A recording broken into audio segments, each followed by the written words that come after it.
New information about a man shot and killed this morning on Dayton's east side. Officials tell us that victim has now been identified as Michael Niebert. He was killed just after 2 a.m. in the 3800 block of East 3rd Street west of Smithville Road. Jordan Burgess spoke with his fiancee, joins us live with what she had to say. Well, despite repeated phone calls, we have yet to hear from police about whether the shooter in this case will be charged. Some would argue he fired in self-defense, but the victim's family says he killed an innocent man. This is just... Christina Spurlock still has on one of the rings that her fiancé, Michael Niebert, gave her. To her, it represented a promise of a life together beyond just their time here on Earth. I guess after life, if you have the ring, you're just supposed to be with the one that gave it to you for eternity. So, kind of ironic, huh?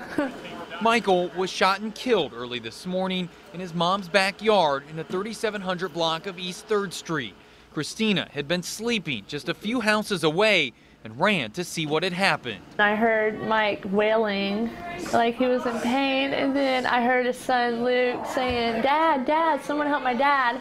Our cameras were rolling as Christina fought with officers when they wouldn't let her stay by his side. And I just wanted to go back to him just one more time, just to say goodbye or give him a kiss. You know, just something, just check on him, be there. But if he opens his eyes, I want him to see me. In the daylight now, Christina makes the short walk to where Michael was killed. She says the backyard is shared by Michael's mom and the landlord who's in the other side of the duplex. She tells us it was one of the landlord's friends who shot Michael.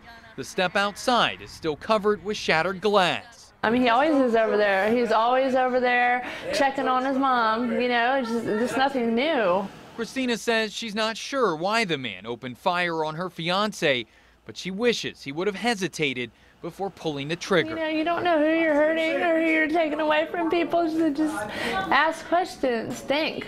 Now, Christina is trying to move on without the man who was a father to 3 children and 3 stepchildren. His name will always be by her hand, but also in her heart. It took his life. That quick took his life. Now there's a lot of children without a daddy, and it's just, he was such a sweet person. Now, Niebert's fiancé says he had been drinking, but that he wasn't drunk. And I did some checking on Niebert's background. A record search showed a robbery conviction for Niebert, but that was 8 years ago. He had some other charges listed in Montgomery County, but wasn't convicted. Police are still investigating his death. Reporting live, Jordan Burgess, 2 News.